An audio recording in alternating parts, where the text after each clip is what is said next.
मध्य प्रदेश किया, उन सीमा के क्षेत्रों में रहने वाले उस समय के राजा थे, उस समय के और बहादुर लोग थे, हमारे सैनिक सिपाही थे, उन्होंने लाखों लोगों ने अपने सिर कटवा करके इस भारत माता के लिए अपने प्राणों की आहुतियां दी है। तब भारत हमारा आज इस रूप में है, अखंड भारत की आज हम कल्पना करते हैं। हमारा ये भारत आज जिस रूप में हमारे सामने भारत माता का स्वरूप, ये खंडित भारत है।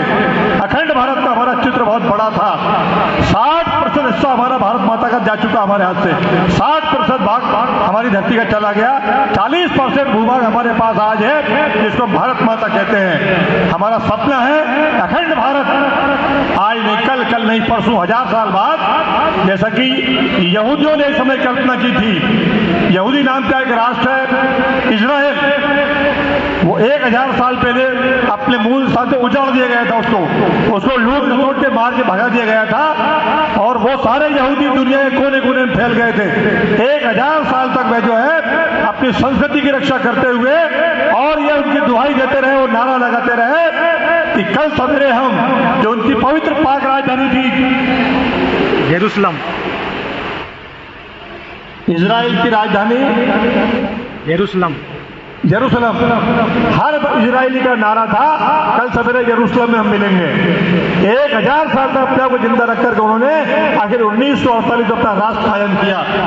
हम भारतीयों को भी ये सपना हमारे जेहन में होना चाहिए, हमारे खून में होना चाहिए, हमारे जज्बात में होना चाहिए कि भारत माता जिस रूप में हमारी 1000 साल पहले, 2000 साल पहले थे, जो अखंड भारत हमारा था, अखंड भारत का सपना हमारा पूर्ण हो और भारत माता का गौरव फिर से उसी स्थान पर उन्नत हो जैसा दुनिया में कभी हमारा था।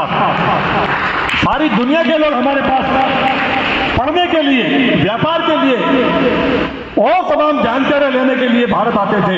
हमारा इतिहास बताता है, कभी चीनी यात्री वेंसक आता है, कभी फाहियान आता है, कभी यूरोप के मार्को पोलो आता है, कभी वास्को डी गामा आता है और सारा इस भारत की खोज के लिए, भारत को जानने के लिए, भारत से व्यापार करने के लिए कुछ लोग सद्भावना लेकर के आए, कुछ लोग दुर्भावना लेकर के आए, कुछ लोग तलवार लेकर के भी आए, सब अपने तरीके से जैसा जिसका कल्चर था। इस्लाम आया तलवार के बल पर, अंग्रेज आए व्यापार के बहाने उन्होंने जहां अनुमतियां मांगी और धीरे धीरे राष्ट्र पे कब्जा किया। साथियों, हम भारतीयों का उस समय का परस्पर का मैत्री का अभाव, ये सामाजिक समरसता का अभाव, ये अनेकता में एकता का अभाव, जो विविधता हमारी थी, हम बढ़ते चले गए। मेरे बारे में सिर्फ मैंने विचार किया, मेरे पड़ोस में हमला होता है तो मैंने चिंता नहीं की, मेरा पड़ोसी मारा जाए, ये राष्ट्र हो जाए, ये राजा नष्ट हो जाए, ये जमींदार जागीरदार नष्ट हो जाए।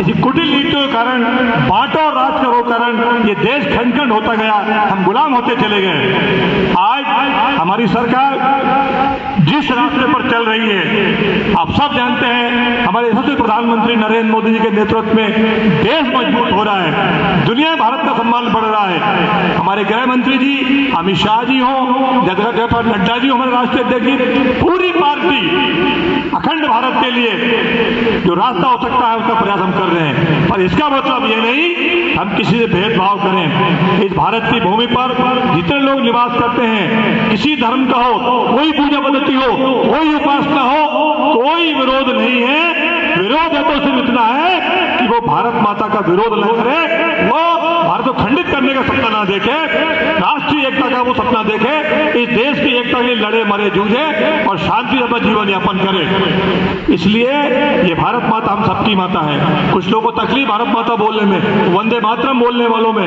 इकबाल भाई ने कहा है ऐसे मुट्ठी भर लोग हो सकते हैं, वो सब जगह पाए जाते हैं, वो सब धर्मों में पाए जाते हैं, हर धरती पर पाए जाते हैं दुनिया में। अशांति सब जगह है, शांति की खोज सब जगह है, लेकिन भारत भूमि भी है जो केवल और केवल शांति दे सकती दुनिया के अंदर। कि पश्चिम के सारे देश सारे भोग करके आज वो है भारत की तरफ लौट रहे हैं। सारे यूरोपियन लोग आ रहे हैं, यहाँ पर्यटन के लिए आ रहे हैं, और लोग आ रहे हैं अध्ययन करने के लिए आ रहे हैं। आप सबको पता है कि भारतवर्ष के लिए जितनी कुटिलताएं बीते समय हुई है हमारी लापरवाही के कारण, और इस देश को जोड़ने का काम हमारे संतों ने किया, हमारे आदि शंकराचार्य ने किया।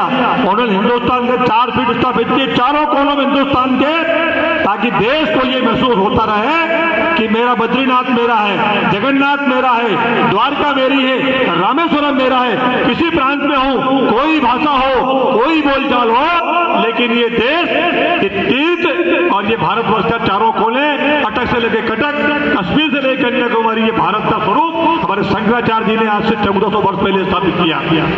समय समय पर हर कालखंड में, जिस बंगाल की बात अभी हमारे प्रफुल्ल जी कह रहे थे, ये बंगाल आज खंडित बंगाल हमारे पास में, आधा बंगाल हमारा जा चुका है। सुरजीत भाई बोल रहे थे पंजाब की, आधा पंजाब हमारा जा चुका है। ये हमारी भारत माता को, खंडित भारत माता जिसकी हम सेवा कर रहे हैं, लेकिन जो स्वरूप आज हमारे पास में है, हमारी आराध्या है, हमारी देवी है, हमारी ये पुण्य भूमि है।